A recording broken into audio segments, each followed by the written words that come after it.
Hey guys, I'm at a local airport right now. Sorry if my voice is a little off, I've been a little bit sick. But I wanted to show you what I spent the last year and a half working on a project of mine while Bitcoin was and crypto was kind of being down for a bit and not much was happening.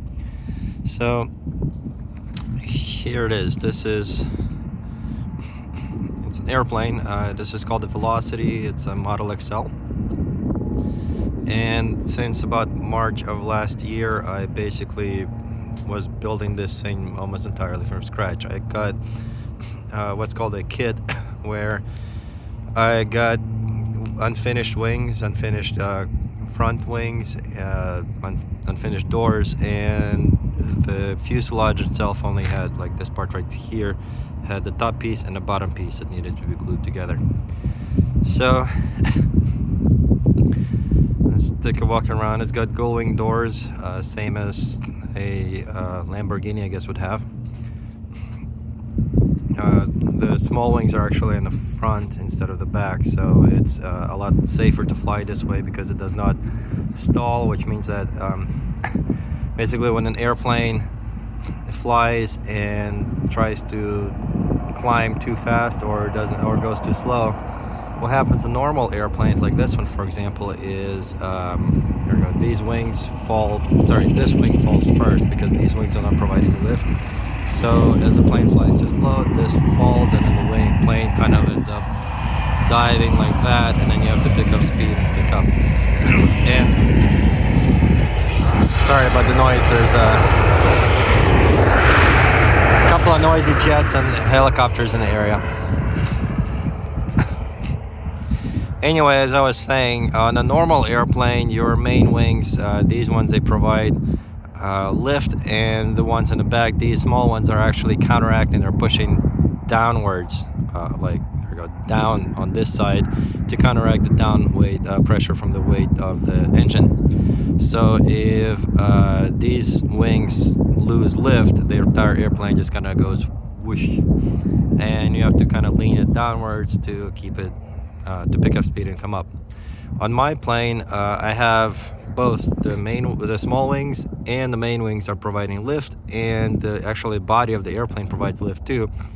So what happens if I go too slow or pitch up too steep is that small wings will stall first, and the plane will simply pitch down a little bit, pick up speed, and go up. And actually, if I pull back on a stick completely, supposedly what it'll do is just kind of like start doing pitch bucks like this as it keeps going up, climbing up, or it'll just slowly descend if I'm going too slow. But anyway, as you can see, the engine is on the back, so that's totally different from most other planes, which means that my rudders have to be on the sides of the wings as opposed to in the middle. And actually with these rudders, they work more like air brakes. Here, I'll come up and show you. They only extend outwards, they do not go in. So when I press on a pedal, either this rudder or that rudder will extend outwards, create a drag, and it just kind of like pulls the plane off to the side when I do that. Engine is a 310 horsepower, propeller. Actually, the blades on it adjust pitch. That's why they're attached to these little round things, so they twist like this, which allows me to control how much air I can grab and move when I'm flying. The engine compartment, everything on the inside I had to wire up, and my friend actually helped me with plumbing it up. But like you can see the brown cover, that's where the air pressure is pushed in to cool the engine. There's that noisy jet coming by again. Yeah, I'm having to add a little bit more oil right now because it was low, and I'll need to go fly to get some gas. And then you have your elevator, sorry, ailerons. These are the things that make it lean left and right. There's the other rudder. And as you see, the wings are swept back on this thing too. And this thing is actually pretty fast. Like normally a plane like this might be cruising at 110. Most of the ones you've seen flying around, they're called Cessnas. Cessna looks like this. This one cruises about 110, 120. The kind of yellow arc for these, which is don't fly that in turbulence, is about 140. For my plane, cruising speed is close to about 180 to 200 miles an hour, so it's super fast. Can carry 4 people. Usually a Cessna has 4 seats, but if you put 4 people in there, you can barely add any gas. And this thing, you have gas tanks that are right inside of this whole thing, and it's 145 gas tank on the one side, another 45 on the other, so it's 90 total.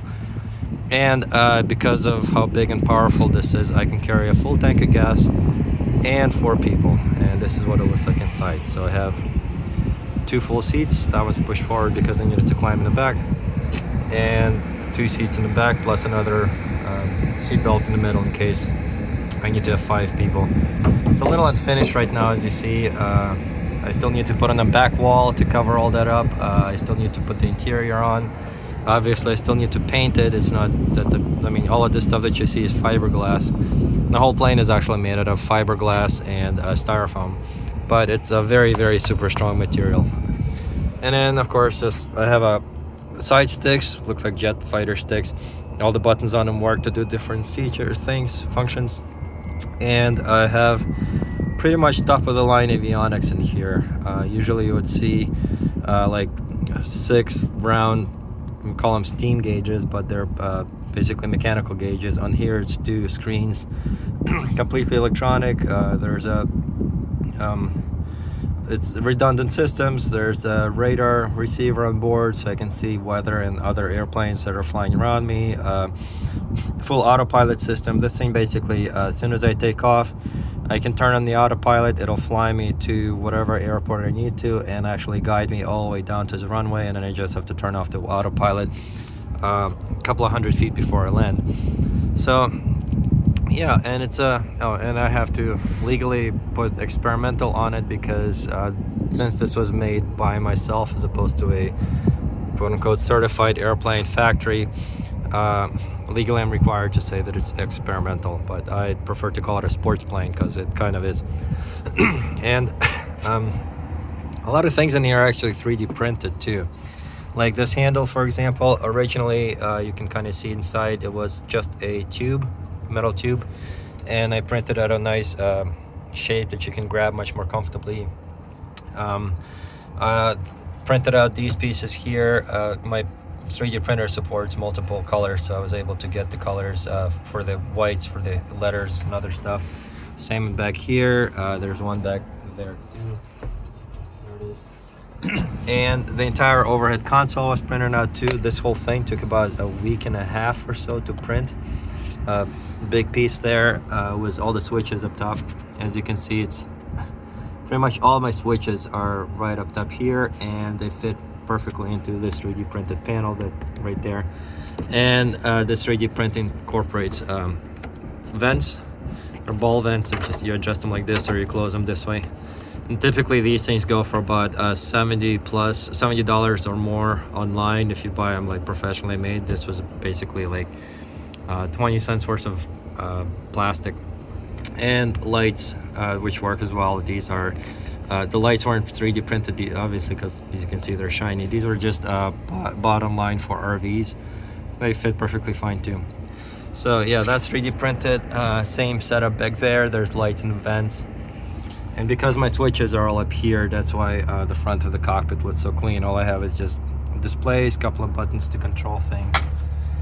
If you're curious, this is the audio panel. Basically this lets me switch which radio I'm listening to, and also lets me listen to USB from my phone or from a tablet, or auxiliary ports like microphone jacks or something.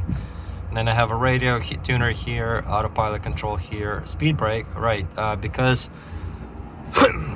excuse me, normally when you come into land, like on that airplane back there, the Cessna, you have to be able to slow down and come in steep. So what happens on those airplanes is at the very back of the wings, it's called the flap, there's this big, sorry about that, a big part of the wing on the back comes down, which lets you generate more lift and basically slows you down, so you can actually pitch down toward the runway and land without going too fast. Because my wings are at the back of the airplane, as you see, I can't actually put flaps because it'll end up lifting the back of the plane up, and because the front wing is also lifting, it'll kind of get me off balance. So in order for me to slow down, what I have to do is pull this lever basically like that, and if you look under the plane, there's this big thing about the size of 2 pizza boxes, and that piece just kind of comes down like that and just sticks straight down to slow me down, and then when I land I have to pull it back up. But anyway, still kind of an ongoing project. I did manage to finish it until it's flying. It flies great, and I'm actually going to be taking some people up to flight to just sightseeing in Manhattan tomorrow. But a couple of more things that need to be done, but for the most part it's pretty much finished, and I've been using it as a commuter for business, for real estate, to visit my business partners and do all kinds of other cool stuff. So anyway, yeah, so that's the project that I built and still continuing to work on. So I hope you enjoyed the explanation of how everything is and what everything works and all that, and I'll talk to you guys later.